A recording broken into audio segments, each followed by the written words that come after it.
Hey guys, Tony here. Feels like it's been a while, huh? As you can see, nothing has changed. I never got around to moving the records yet. I'm gonna try again this weekend. I planned on doing it last Sunday, but Saturday night I went to a good friend of mine's stag bachelor party, and as you can imagine, the next day I really didn't feel like moving all of those. So I'm gonna try again this weekend. It's Friday. Good Friday for all you religious people. I celebrated it with a steak sandwich. Anyway, back to do a recent vinyl editions video. Got quite a little bit to show you. Some cool stuff for sure. Gonna try and make it quick. You know how that goes. I always say it. The reason being, I'm home today. My wife's at work. I'm home with my daughter. She's napping in the other room right now. This may or may not work out, so I'm gonna try and keep it as short as possible. But yeah, got some cool stuff here for sure, and awesome stuff. A lot too, of course. As usual, as you guys know, I'm always highly influenced by the VC. There's been a lot of Canterbury Prague videos. Those, were great.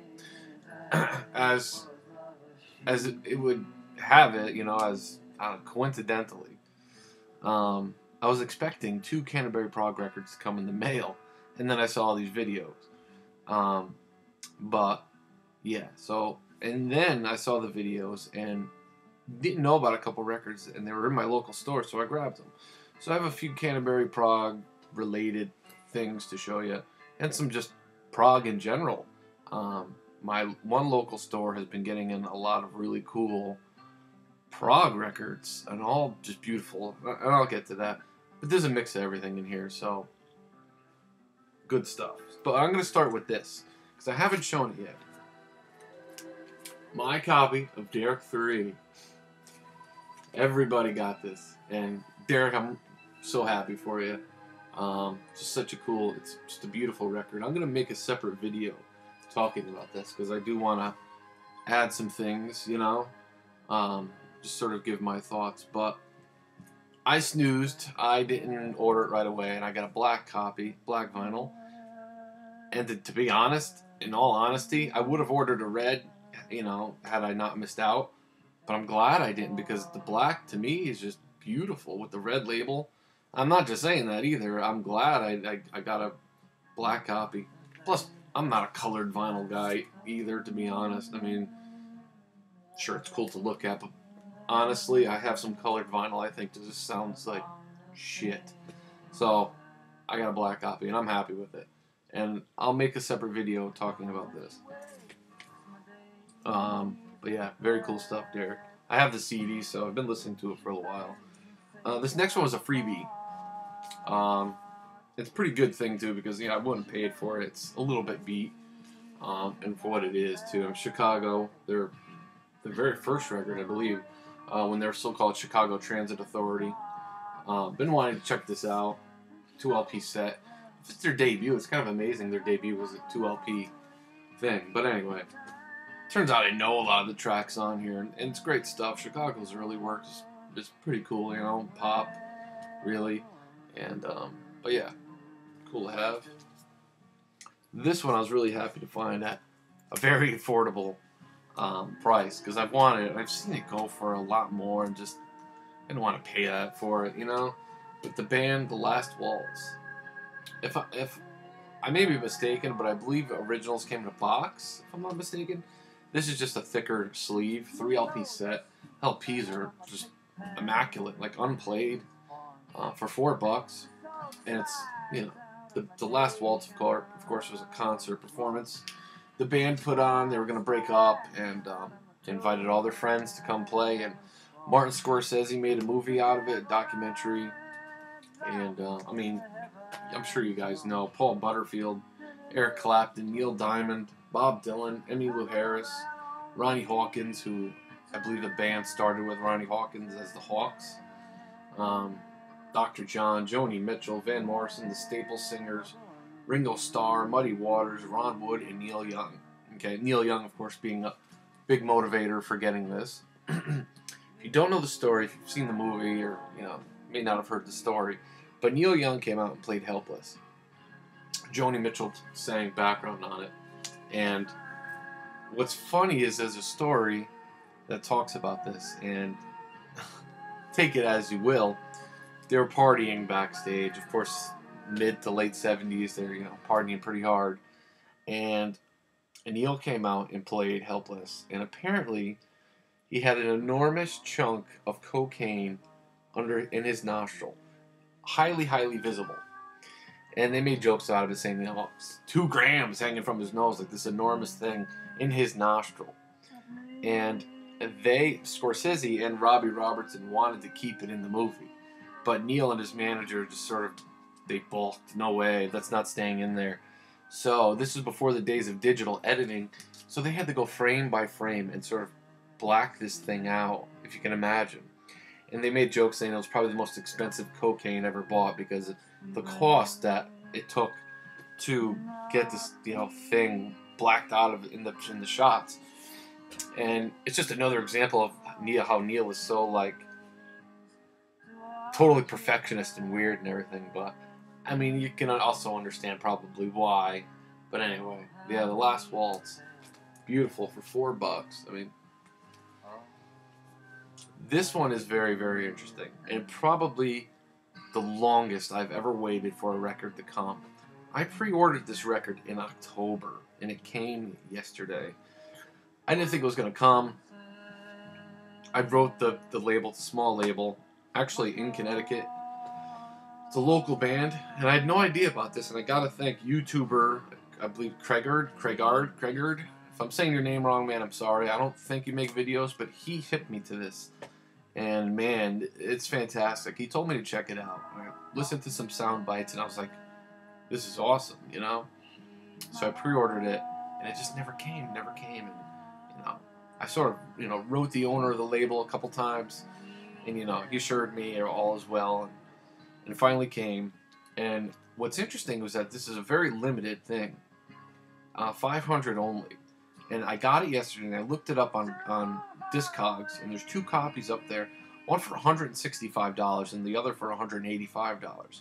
So before the thing even came to me, it was more than quadrupled in price. I mean, unbelievable.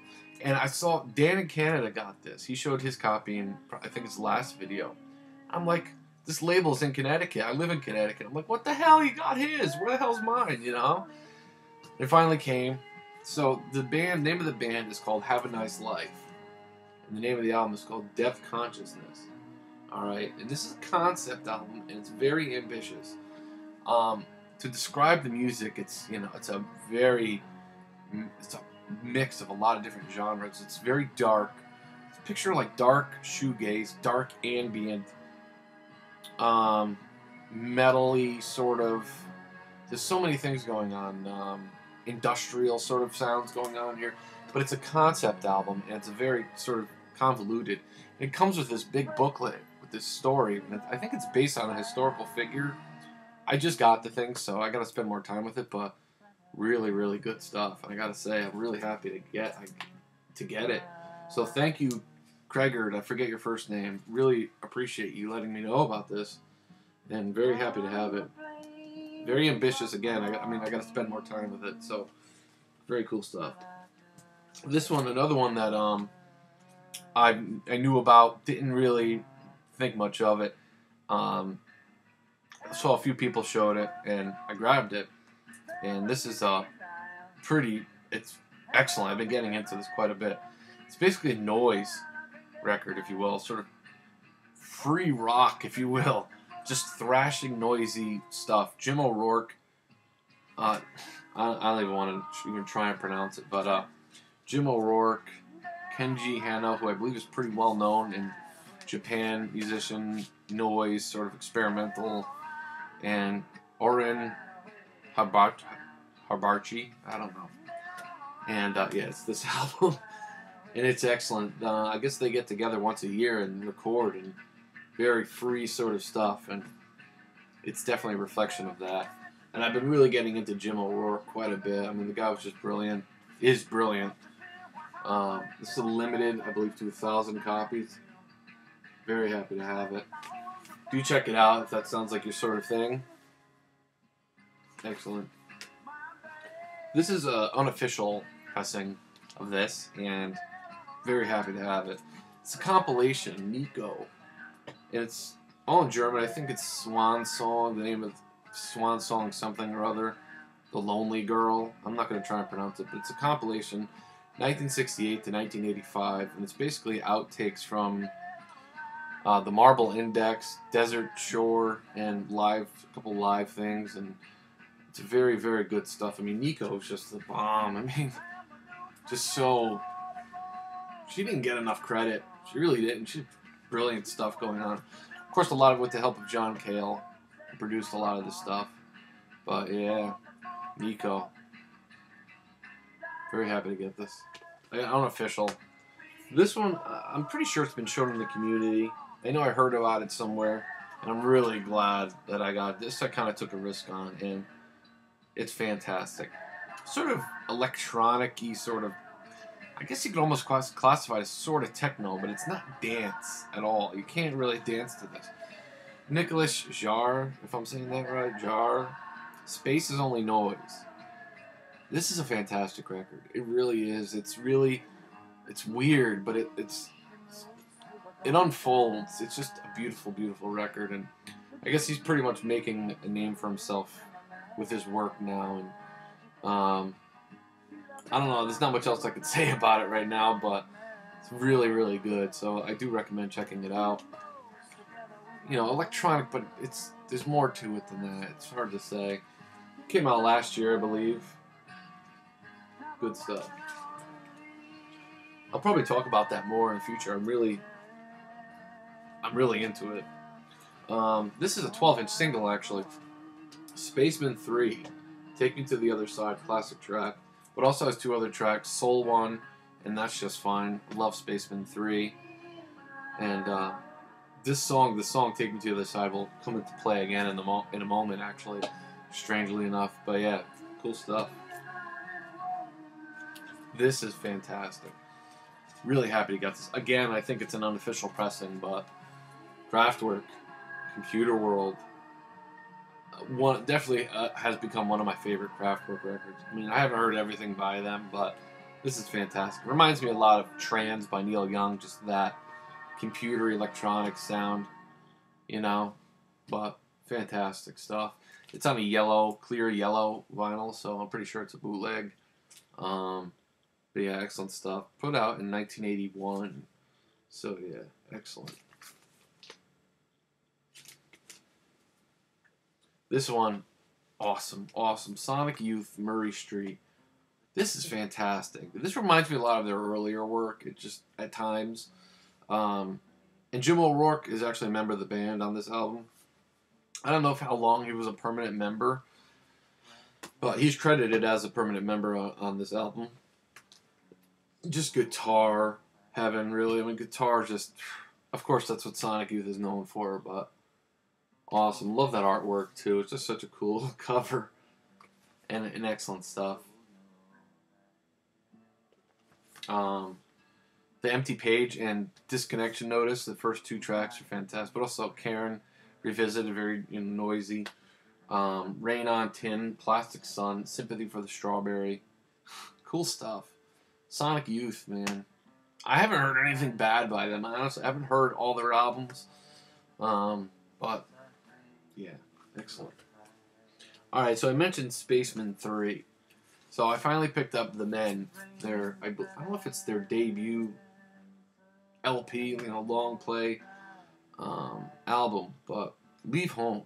This is fantastic. I showed their most recent record, Open Your Heart, which is also fantastic. Trying to describe what this band is, I mean, think the Ramones or punk band like that, high energy, crossed with Spaceman 3, and they make their influences very known. I mean, they actually start playing, they bust into Spaceman, Take Me to the Other Side, and they sing a couple verses from it on it, and it's just such a cool record. When that came in, I was just like blown away. Do check this band out if that sounds like sort of spacey punk. I mean, some people said like sort of krautrock sort of influence, and I can hear that. there's that sort of repetitive at times, because not every song, but there's a lot of different stuff going on in this, in their first record or second record. But man, New York band, good stuff on Sacred Bones Records. So excellent. This is a cool record, a live album by Sandy Bull. Just put out, I believe Drag City put this out in cooperation with another label. And it's just such a cool live album. I mean, Sandy Bull, guitarist extraordinaire. I mean, like, compared to John Fahey a lot. Here he's playing if I'm playing right, an oud. I don't know how you say it, but sort of a Middle Eastern instrument.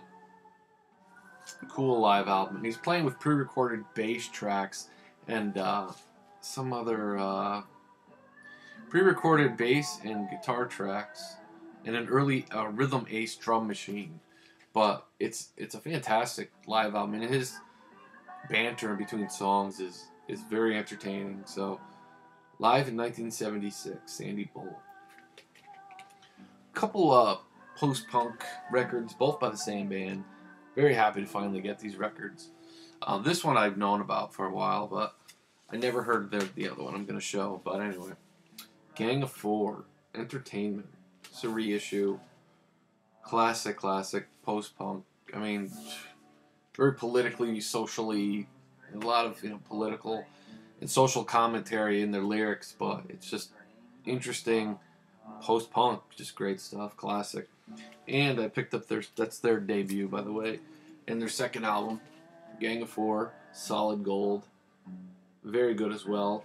Maybe not quite as good as Entertainment, but still excellent. I mean, it's still a great record. So another reissue, Solid Gold. A couple jazz records here. This one, really happy to get. This just cooks.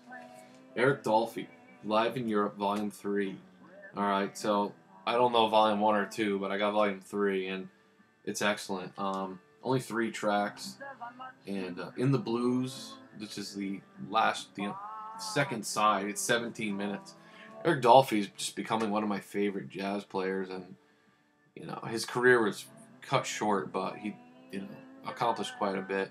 Played with Ornette Coleman and sort of did the free jazz thing as well. Just fantastic stuff.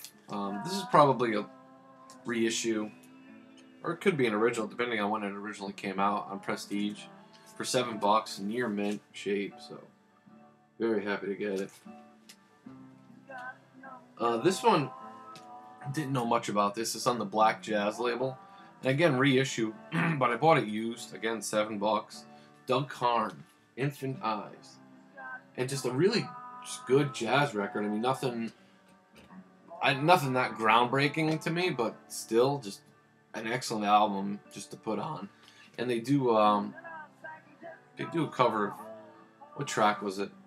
From A Love Supreme, Acknowledgement. They do a cover of that, but the whole album is just excellent. So, didn't know much about Doug Karn. I think he's a jazz guitarist. I'm sorry, no, organ player. But there's flute playing on here that's just phenomenal. But yeah, very happy to get it.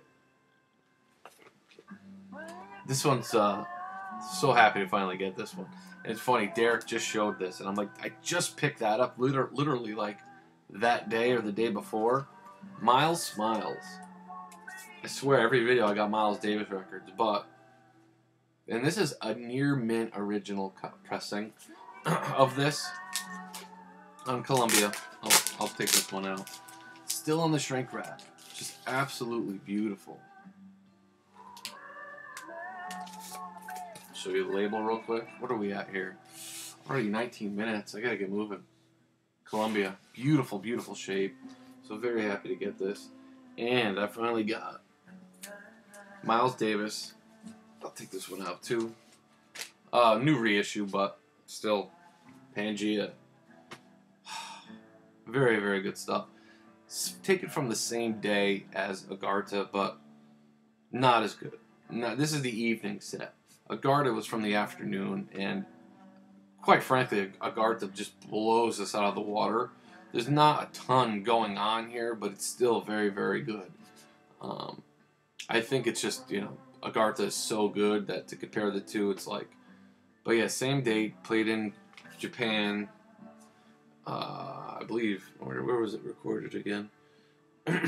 Osaka Festival Hall, February 1st, 1975.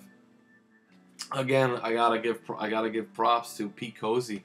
His guitar playing on here is just, whew. But yeah, very, very happy to get it. Four Men with Beards reissue, the beautiful job. I mean, so happy to get that. And again, another one, just one of my favorite jazz players, Don Cherry. So this is Moo's second part on Actual 31. And, the first one is excellent as well. I don't know which one I like better at this point. Probably the first one. But this is just fantastic. So happy to get it. It is a reissue. I mean, but Don Cherry, Ed Blackwell. It's all there is. 2 players, and it's fantastic stuff. Finally found a copy. Again, just beautiful, beautiful shape. There's this one little sticker up here. Blood Rock, the first one. So now I have, I believe, all three of their first 3 records. Been looking for this. This one just kept evading me.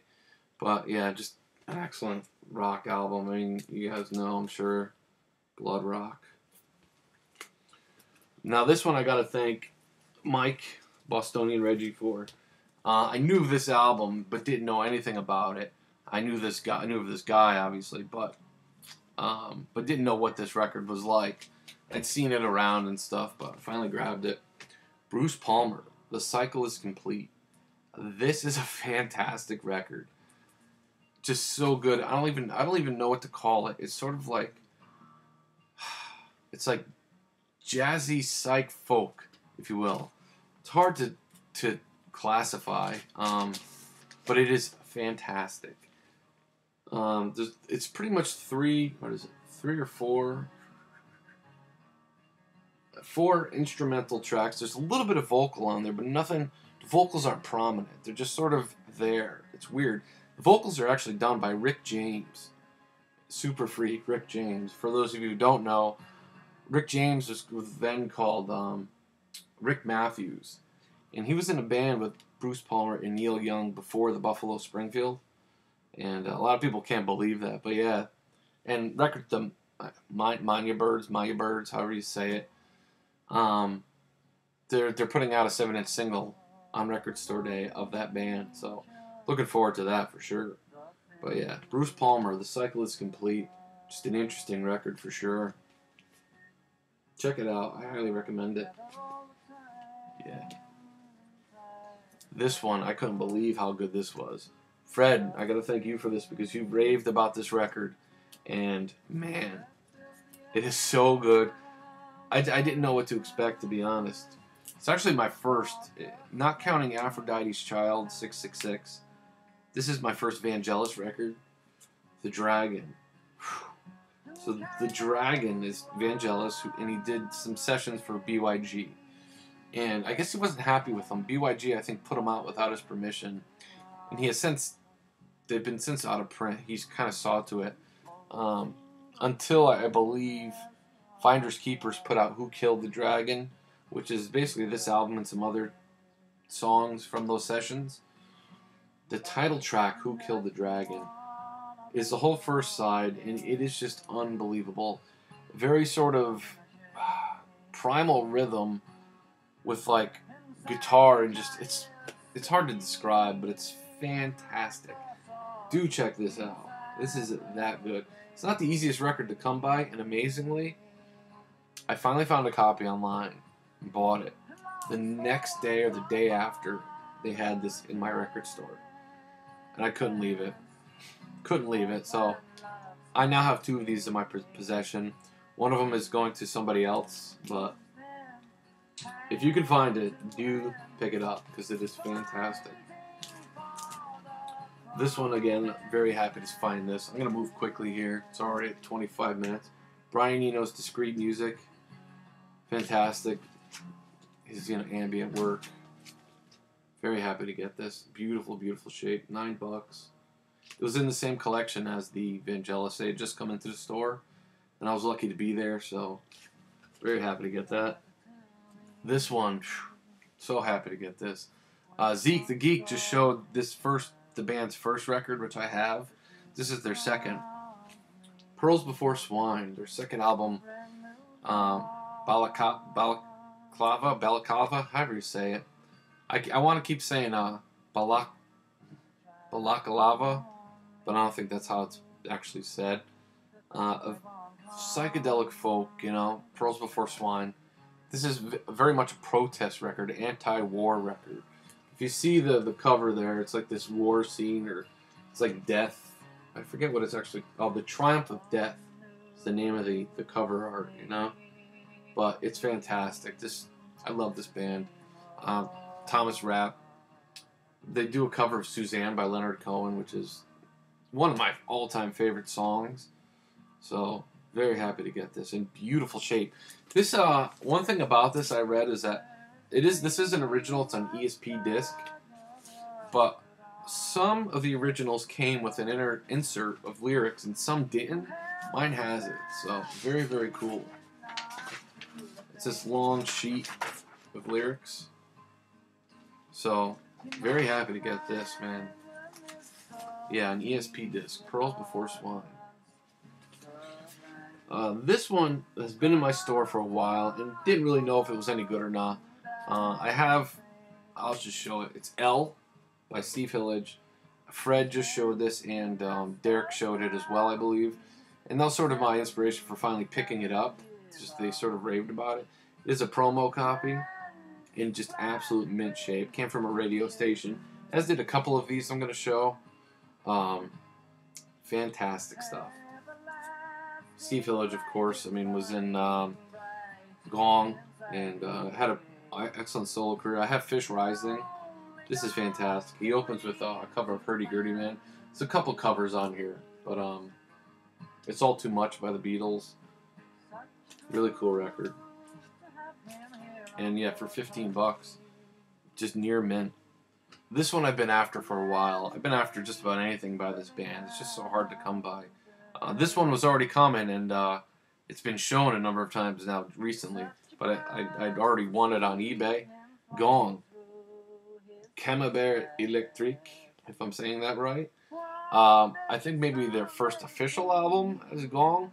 I have Magic Brother right there, which is considered their first album. So, Gong is just zany, weird, but just excellent as well. Sort of the unofficial beginning of the Radio Gnome trilogy, but it's not considered part of that. You Can't Kill Me, great song. I've Been Stoned Before. Just the whole record, just very zany and excellent. This is on Virgin Records, the Virgin Record pressing. The sleeve is super thin, it's an import. So happy again, just beautiful shape. Really. Moving on. Another one I didn't know what this was until it was shown recently. I'm not crazy about it, to be honest. But Kevin Ayers, Confessions of Dr. Dream and Other Stories. This was still sealed. It's an original on Island. It was still sealed, but I wasn't that into it. I gotta spin it some more, I guess. But I don't know. Just wasn't crazy about it. What do you guys think of it? I'd like to know. I'm not crazy about it, but I have another one of his albums coming, and I'm looking forward to that one. But yeah, this was in my local store. As were these two. I've been after these records for a long time, man, and to see them in the store for the price that they were going for and the condition that they were in was just unbelievable. These are just near mint, like brand new, like they just came out of the shrink wrap. I kid you not. I'm not even exaggerating. I'm at a half hour here. I hope you're hanging with me. I always try and save the best stuff for last. Gentle Giant. Does it go this way? Yeah. No, this way. Gentle Giant. Acquiring the Taste, which I believe is their second album. This is some of the best prog I've ever heard. And this is on Vertigo. It's not a Vertigo swirl. It is a spaceship. Absolutely pristine this is. It's just gorgeous. I'm not going to pull it all out, but I've been trying to get this for a while. I've lost a number of bids for this record, as this one too. And when you see this one, I can't stress to you how beautiful these are. I finally got this Octopus Gentle Giant. This is fantastic. Maybe my favorite Gentle Giant so far. And I think considered their best among their fans. This thing is like brand new. So this is all cut out. There's a blue sleeve that holds the record. There are no nicks, no nothing. The record is just unplayed. It's on Columbia, the American pressing. The thing, again, is like brand new. Look at that. I mean, just perfect. Not a touch of ring wear, nothing. It is just immaculate. I swear I took the shrink wrap off of myself. But I was just so blown away by how beautiful these were. And for, 20 bucks, And this one, I am so happy to get. You don't see this one very often at all. And I really feel bad because there was another member of the vinyl community that put in an offer on this. It was buy it now, best offer. And I obviously won it. Egg. Promo copy for about half the price that it usually goes for. So happy to get this. Such a cool record. Canterbury Prague. I mean, Dave Stewart, before he was in National Health, before he was in Hatfield in the North, he was in Egg. So, very classical influenced record. Dave Stewart, of course, plays organ and piano. 3-piece, no guitar, amazing stuff. So, my daughter's up. I gotta go. Video's long enough. Thanks for watching, guys. I hope you enjoyed it. Leave me comments. Sorry this is so damn long. I'll be back soon, probably tonight, with Derek's a video on Derek 3. Stay tuned.